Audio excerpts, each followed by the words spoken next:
Hello hello सभी को मेरा प्रणाम।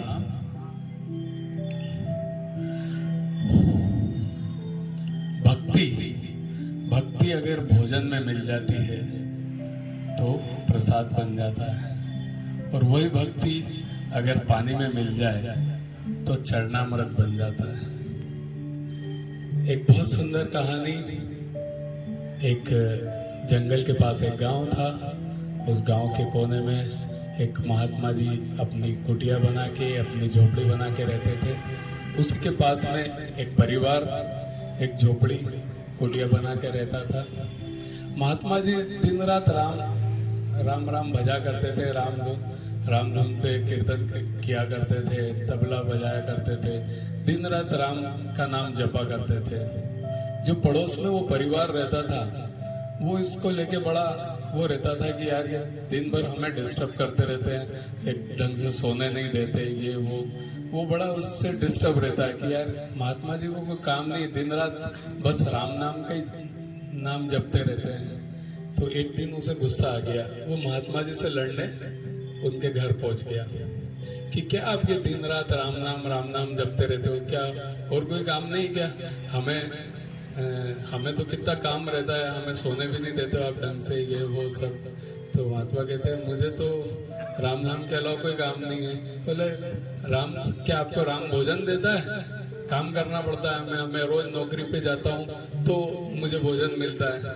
बोले मुझे तो राम ही भोजन देता है। तो इस बात पे दोनों की बहस छिड़ जाती है और शर्त लग जाती है कि चलो आज मैं कहीं नौकरी पे भी नहीं जाता हूँ, कुछ नहीं करता हूँ, आपके साथ बैठ के राम नाम जपता हूँ और मैं प्रण लेता हूँ कि चलो मैं भोजन नहीं करूंगा। अब क्या राम जी मुझे भोजन करवा देंगे? तो महात्मा जी बोलते हैं बिल्कुल, राम नाम का जपो, आपको भोजन राम जरूर कराएंगे। ठीक है, शर्त लग जाती है। वो उनके साथ बैठ जाता है, राम नाम जपने लगता है, बहुत देर राम नाम जपता है। फिर उसको लगता है कि यार मैं घर जाऊंगा तो मेरी पत्नी मुझे जबरदस्ती खाना खिला देगी या मेरी माँ भी मुझे जबरदस्ती खाना खिला देगी। वो कहते हैं एक काम करता हूँ, मैं कहीं जंगल में चला जाता हूँ। जंगल में जाके वो क्या करता है, पेड़ के ऊपर एक शाखा के ऊपर बैठ जाता है और वहीं राम नाम का जाप चालू रखता है, क्योंकि बात हुई है कि राम नाम जपते रहना है और मैं खाना नहीं खाऊंगा। अब देखते हैं भगवान मुझे कैसे खाना खिलाते हैं। ठीक है, वो पेड़ पे बैठा बैठा राम नाम जपता रहता है। अब क्या होता है, देखिए भगवान की लीला देखिए। वहां से क्या होता है, एक व्यापारी का समूह गुजरता है। तो बहुत सारे समूह, उनको भूख लगने लगती है, खाने पीने का सब सामान उनके पास रहता है। वो सब सामग्री निकालते हैं कि भोजन की तैयारी करें, भोजन बनाया जाए। यहाँ पर उसी पेड़ के नीचे वो पेड़ के ऊपर बैठा है, उसी पेड़ के नीचे वो सब भोजन बनाते हैं। स्वादिष्ट भोजन बनता है, अच्छी खुशबू आती है, पूरा भोजन अच्छा तैयार हो जाता है। इतने में एक जना खबर लेके आता है कि पीछे डाकू और लुटेरे आ रहे हैं, हमें यहाँ से जल्दी निकलना होगा। तो व्यापारी सब कहते हैं, क्योंकि उनके पास सब कीमती चीजें होती है, पैसा होता है, आभूषण होते हैं, वो तुरंत बोलते हैं कि खाना वाना तो सब यहीं छोड़ो, अपन पहले सब यहाँ से भागो। तो वो सब लोग खाना वाना वहीं छोड़कर भाग जाते हैं। अब वो डाकू और लुटेरे वहां आके देखते हैं तो अरे बहुत अच्छी खुशबू आ रही होती है, स्वादिष्ट व्यंजन बने होते हैं और बढ़िया। तो सब बात करते हैं आपस में कि यार ये सब। तो इतने में सरदार बोलता है कि यार मुझे कुछ न कुछ डाउट है, ये कहीं हमें मारने की कोई योजना तो नहीं है? हो सकता है इस खाने के अंदर जहर हो और अपन सबको मार दिया जाए। एक काम करो, ढूंढो, कोई ना कोई यहाँ होगा जिसने ये खाना बना होगा, ढूंढते हैं। तो एक आदमी को वो दिख जाता है जो डाल पे बैठा है, जो प्रण लेके आया कि मैं आज भोजन नहीं करूंगा। तो वो दिख जाता है। सरदार बोलता है उतारो साले को। उसको नीचे उतारते हैं, बोले ये भोजन तेने बनाया, चल खा के बता इसको। बोले नहीं खाऊंगा। बोले कैसे नहीं खाएगा? डंडे मारो इसको। डंडे पड़ते हैं। बोले मैं नहीं खाऊंगा। एक डंडा पड़ता है। बोले जब तक ये नहीं खाया इसको डंडे मारो। 2 डंडे 3 डंडे के बाद वो टूट जाता है और वो खाना खाने आगे उसको बैठना ही पड़ जाता है। और खाते खाते वो यही बात सोचता है कि वाह रे प्रभु, क्या तेरी लीला है। वो जाते महात्मा के चरणों में दंडवत प्रणाम करता है, बोलता है कि आखिर राम नाम में बहुत ताकत है।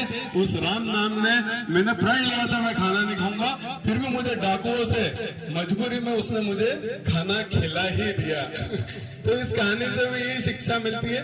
ये शिक्षा नहीं मिलती कि हम दिन रात अपना सब काम काज छोड़ के राम नाम का जाप चालू कर दें, लेकिन हाँ, जब भी हमें समय मिलता है हम राम नाम का जाप जरूर करें। भले आप स्टूडेंट्स हो, आप नौकरी में हो, भले आप गृहिणी हो, कुछ भी, आपको जब जब समय मिलता है राम नाम का जाप करें, क्योंकि भगवान की स्तुति करने से हमें कई बार हमारी सफलता बहुत आसानी से मिल जाती है, हमारे सारे ऑब्स्टिकल्स हट जाते हैं, है ना।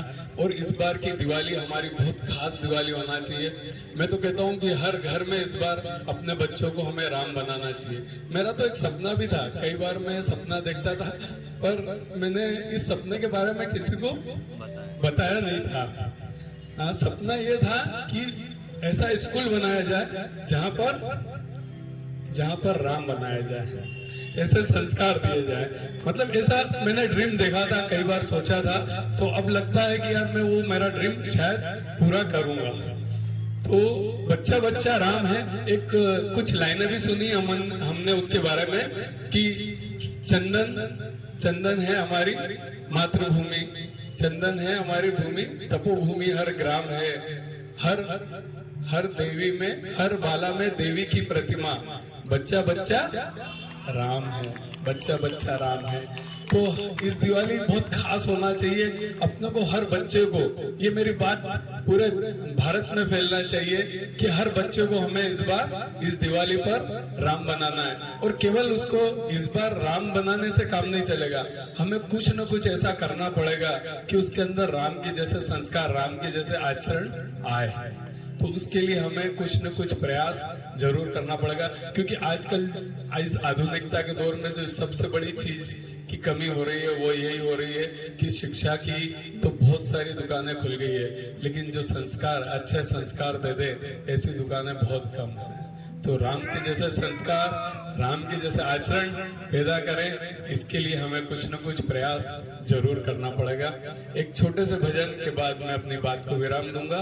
आज भी एक राम का बहुत अच्छा भजन होगा। बहुत से लोग, कल भी एक बात करी थी हमने राम सेतु के बारे में, बहुत से लोग कहते हैं कि राम काल्पनिक है, बहुत से लोग कहते हैं कि राम काल्पनिक है, राम सेतु कुछ नहीं है। उनको मैं बताना चाहता हूँ कि राम से तू है, राम से तू है, ठीक है। हमारे चरण हमें मंदिर तक ले जाते हैं, लेकिन हमारा आचरण हमें भगवान तक ले जाता है। एक बहुत सुंदर भजन राम का।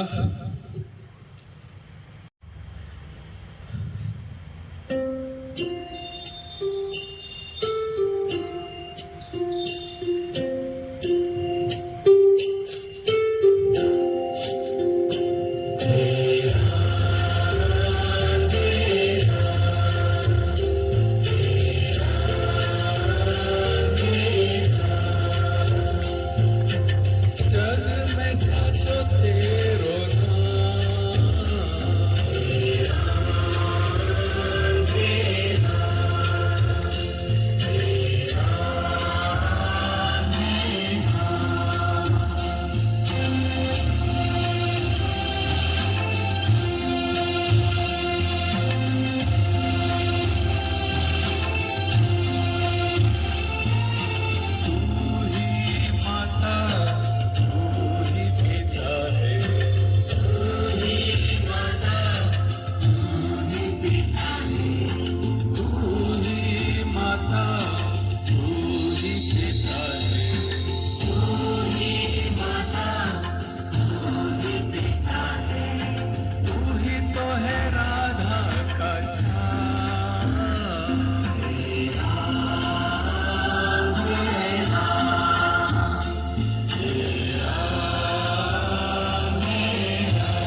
मैं अपनी बात को यहीं विराम देता हूँ। सभी लोग अपने स्थान पर खड़े हो जाएंगे।